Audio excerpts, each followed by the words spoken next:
Hi, folks. I'm Leanne Little, and I'm owl about stories.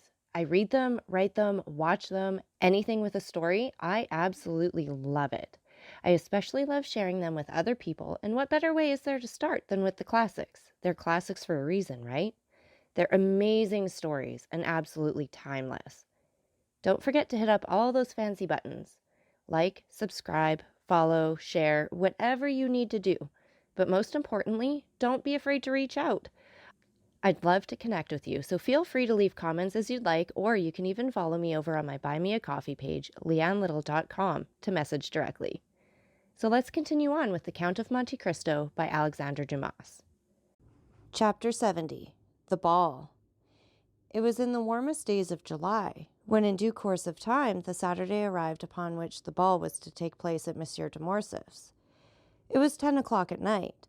The branches of the great trees in the garden of the Count's house stood out boldly against the azure canopy of heaven, which was studded with golden stars, but where the last fleeting clouds of a vanishing storm yet lingered. From the apartments on the ground floor might be heard the sound of music, with the whirl of the waltz and gallop, while brilliant streams of light shone through the openings of the Venetian blinds. At this moment the garden was only occupied by about 10 servants, who had just received orders from their mistress to prepare the supper, the serenity of the weather continuing to increase. Until now, it had been undecided whether the supper should take place in the dining room or under a long tent erected on the lawn. But the beautiful blue sky, studded with stars, had settled the question in favor of the lawn. The gardens were illuminated with colored lanterns, according to the Italian custom, and, as is usual in countries where the luxuries of the table, the rarest of all luxuries in their complete form, are well understood, the supper table was loaded with wax lights and flowers. At the time the Countess of Morcerf returned to the rooms, after giving her orders, many guests were arriving, more attracted by the charming hospitality of the Countess than by the distinguished position of the Count, for owing to the good taste of Mercedes, one was sure of finding some devices at her entertainment worthy of describing, or even copying in case of need. Madame Danglars, in whom the events we have related had caused deep anxiety, had hesitated about going to Madame de Morcerf's, when during the morning her carriage happened to meet that of Villefort. The latter made a sign, and when the carriages had drawn close together, said, "You are going to Madame de Morcerf's, are you not?" "No," replied Madame Danglars. "I am too ill." "You are wrong," replied Villefort significantly. "It is important that you should be seen there." "Do you think so?" asked the Baroness. "I do." "In that case I will go." And the two carriages passed on towards their different destinations. Madame Danglars therefore came, not only beautiful in person, but radiant with splendor. She entered by one door at the time when Mercedes appeared at the door. The Countess took Albert to meet Madame Danglars. He approached, paid her some well-merited compliments on her toilet, and offered his arm to conduct her to a seat. Albert looked around him. "Are you looking for my daughter?" said the Baroness, smiling. "I confess it," replied Albert. "Could you have been so cruel as to not bring her? Calm yourself. She has met Mademoiselle de Villefort and has taken her arm. See, they are following us, both in white dresses, one with a bouquet of camellias, the other with one of myosotis. But tell me, well, what do you wish to know? Will not the Count of Monte Cristo be here tonight?" 17, replied Albert. "What do you mean?" "I only mean that the Count seems the rage," replied the Viscount, smiling, "and that you are the 17th person that has asked me the same question. The Count is in fashion. I congratulate him upon it." "And have you replied to everyone as you have to me?" "Ah, to be sure, I have not answered you. Be satisfied, we shall have this lion. We are among the privileged ones." "Were you at the opera yesterday?" "No." "He was there." "Ah, indeed. And did the eccentric person commit any new originality?" "Can he be seen without doing so?" "Elssler was dancing in Le Diable Boiteau. The Greek princess was in ecstasies. After the cachucha, he placed a magnificent ring on the stem of a bouquet and threw it to the charming danseuse, who, in the third act, to do honor to the gift, reappeared with it on her finger. And the Greek princess, will she be here?" "No, you will be deprived of that pleasure. Her position in the Count's establishment is not sufficiently understood. Wait, leave me here, and go and speak to Madame de Villefort, who is trying to attract your attention." Albert bowed to Madame Danglars and advanced towards Madame de Villefort, whose lips opened as he approached. "I'll wager anything," said Albert, interrupting her, "that I know what you were about to say." "Well, what is it? If I guessed rightly, will you confess it?" "Yes." "On your honor?" "On my honor." "You were going to ask me if the Count of Monte Cristo had arrived or was expected." "Not at all. It is not of him that I am now thinking. I was going to ask you if you had received any news of Monsieur Franz." "Yes, yesterday." "What did he tell you?" "That he was leaving at the same time as his letter." "Well, now then, the Count?" "The Count will come, of that you may be satisfied." "You know that he has another name besides Monte Cristo?" "No, I did not know it." "Monte Cristo is the name of an island, and he has a family name." "I have never heard it." "Well, then, I am better informed than you. His name is Zacconi." "It is possible." "He is a Maltese." "That is also possible." "The son of a ship owner." "Really, you should relate all this aloud. You would have the great success." "He served in India, discovered a mine in Thessaly, and comes to Paris to establish a mineral water cure at Auteuil." "Well, I'm sure," said Morcerf, "that is indeed news. Am I allowed to repeat it?" "Yes, but cautiously. Tell one thing at a time, and do not say I told you." "Why so?" "Because it is a secret just discovered." "By whom?" "The police." "Then the news originated?" "At the prefect's last night. Paris, you can understand, is astonished at the sight of such unusual splendor, and the police have made inquiries." "Well, well. Nothing is more wanting than to arrest the Count as a vagabond on the pretext of his being too rich." "Indeed, that doubtless would have happened if his credentials had not been so favorable." "Poor Count! And is he aware of the danger he has been in?" "I think not." "Then it will be but charitable to inform him. When he arrives, I will not fail to do so."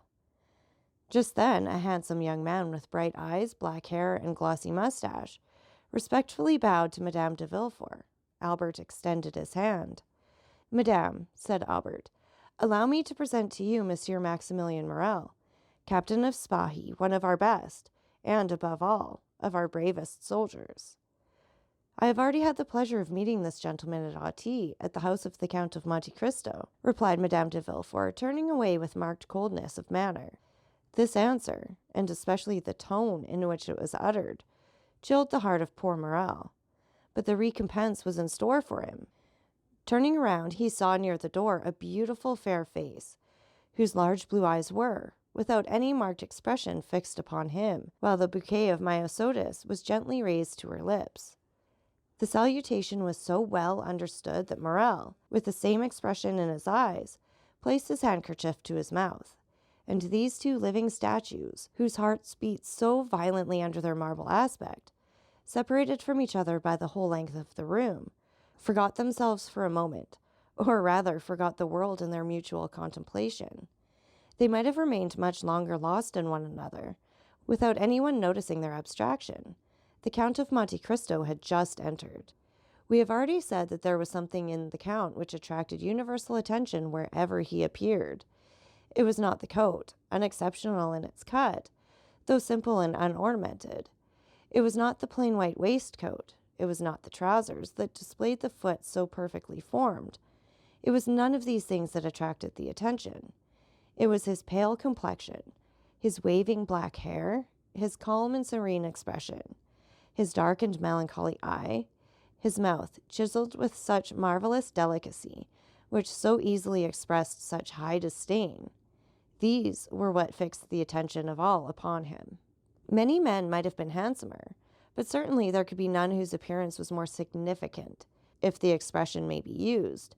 Everything about the Count seemed to have its meaning, for the constant habit of thought which he had acquired had given an ease and vigor to the expression of his face, and even to the most trifling gesture, scarcely to be understood. Yet the Parisian world is so strange that even all this might not have won the attention had there not been connected with it a mysterious story gilded by an immense fortune. Meanwhile, he advanced through the assemblage of guests under a battery of curious glances towards Madame de Morcerf, who, standing before a mantelpiece ornamented with flowers, had seen his entrance in a looking-glass placed opposite the door and was prepared to receive him.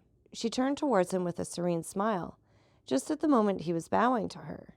No doubt she fancied the Count would speak to her, while on his side the Count thought she was about to address him. But both remained silent, and after a mere bow, Monte Cristo directed his steps to Albert, who received him cordially. "Have you seen my mother?" asked Albert. "I have just had the pleasure," replied the Count. "But I have not seen your father. See, he is down there, talking politics with that little group of great geniuses." "Indeed," said Monte Cristo.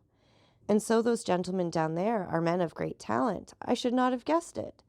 And for what kind of talent are they celebrated? You know there are different sorts." "That tall, harsh-looking man is very learned. He discovered, in the neighborhood of Rome, a kind of lizard with a vertebra more than lizards usually have, and he immediately laid his discovery before the Institute. The thing was discussed for a long time, but finally decided in his favor. I can assure you the vertebra made a great noise in the learned world, and the gentleman, who was only a knight of the Legion of Honor, was made an officer." "Come," said Monte Cristo, "this cross seems to me to be wisely awarded. I suppose, had he found another additional vertebra, they would have made him a commander." "Very likely," said Albert.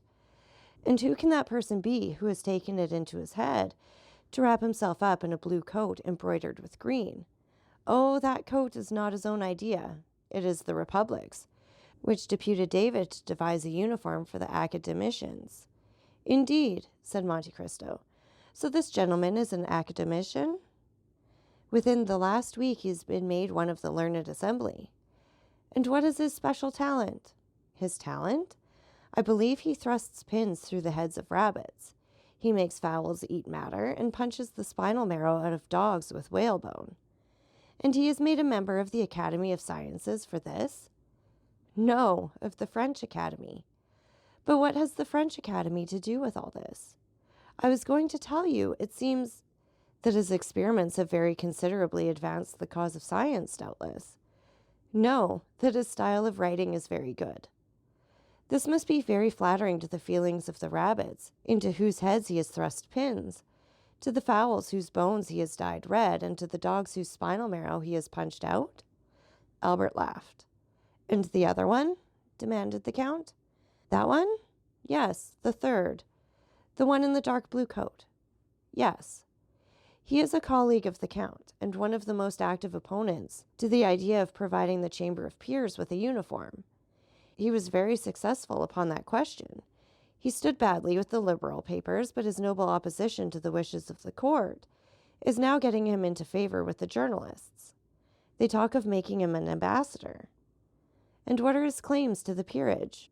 "He has composed 2 or 3 comic operas, written 4 or 5 articles in the Siècle, and voted 5 or 6 years on the ministerial side." "Bravo, Viscount," said Monte Cristo, smiling. "You are a delightful cicerone. And now you will do me a favor, will you not?" "What is it?" "Do not introduce me to any of these gentlemen, and should they wish it, you will warn me." Just then the Count felt his arm pressed. He turned round. It was Danglars. "Ah, is it you, Baron?" said he. "Why do you call me Baron?" said Danglars.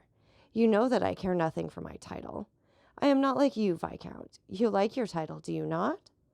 "Certainly," replied Albert, "seeing that without my title I should be nothing, while you, sacrificing the Baron, would still remain the millionaire."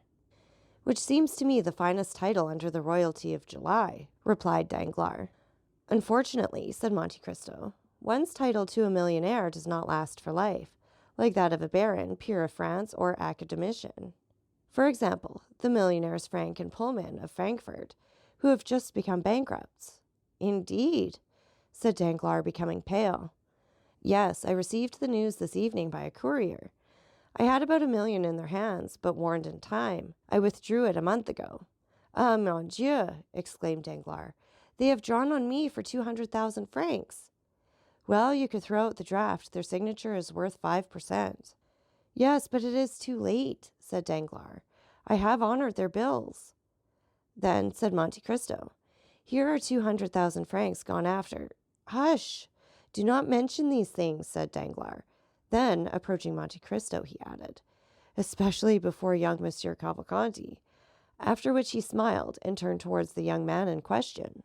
Albert had left the Count to speak to his mother, Danglars to converse with young Cavalcanti. Monte Cristo was for an instant alone. Meanwhile, the heat became excessive. The footmen were hastening through the rooms with waiters loaded with ices. Monte Cristo wiped the perspiration from his forehead, but drew back when the waiter was presented to him. He took no refreshment. Madame de Morcerf did not lose sight of Monte Cristo. She saw that he took nothing, and even noticed his gesture of refusal. "Albert," she asked, "did you notice that?" "What, mother?" "That the Count has never been willing to partake of food under the roof of Monsieur de Morcerf." "Yes, but then he breakfasted with me. Indeed, he made his first appearance in the world on that occasion." "But your house is not Monsieur de Morcerf's," murmured Mercédès, "and since he has been here I have watched him." "Well?" "Well, he has taken nothing yet." "The Count is very temperate." Mercédès smiled sadly. "Approach him," said she, "and when the next waiter passes, insist upon his taking something." "But why, mother?" "Just to please me, Albert," said Mercédès. Albert kissed his mother's hand and drew near the Count. Another salver passed. Loaded like the preceding ones, she saw Albert attempt to persuade the Count, but he obstinately refused. Albert rejoined his mother. She was very pale. "Well," said she, "you see he refuses?" "Yes, but why need this annoy you?" "You know, Albert, women are singular creatures. I should like to have seen the Count take something in my house, if only an ice. Perhaps he cannot reconcile himself to the French style of living, and might prefer something else." "Oh, no, I have seen him eat of everything in Italy. No doubt he does not feel inclined this evening." "And besides," said the Countess, "accustomed as he is to burning climates, possibly he does not feel the heat as we do." "I do not think that, for he has complained of feeling almost suffocated, and asked why the Venetian blinds were not opened as well as the windows." "In a word," said Mercédès, "it was a way of assuring me that his abstinence was intended," and she left the room. A minute afterwards the blinds were thrown open, and through the jessamine and clematis that overhung the windows, one could see the garden ornamented with lanterns, and the supper laid under the tent. Dancers, players, talkers all uttered an exclamation of joy. Everyone inhaled with delight the breeze that floated in. At the same time Mercédès reappeared, paler than before, but with that imperturbable expression of countenance which she sometimes wore. She went straight to the group of which her husband formed the center. "Do not detain those gentlemen here, Count," she said. "They would prefer, I should think, to breathe in the garden rather than suffocate here, since they are not playing." "Ah," said a gallant old general who, in 1809, had sung Partant pour la Syrie, "we will not go alone to the garden." "Then," said Mercédès, "I will lead the way." Turning towards Monte Cristo, she added, "Count, will you oblige me with your arm?" The Count almost staggered at these simple words. Then he fixed his eyes on Mercédès. It was only a momentary glance, but it seemed to the Countess to have lasted for a century. So much was expressed in that one look. He offered his arm to the Countess. She took it, or rather just touched it with her little hand, and they together descended the steps, lined with rhododendrons and camellias. Behind them, by another outlet, a group of about 20 persons rushed into the garden with loud exclamations of delight. So that's it for this chapter. And again, take a minute to like, subscribe, and share. And don't forget that I love hearing from all of you. So please leave any comments you'd like, or you can follow me over on my Buy Me a Coffee page, leannelittle.com. That's LIANELITTLE.com. And thank you so much for listening. Remember, it's Owl about the story. Have a great day.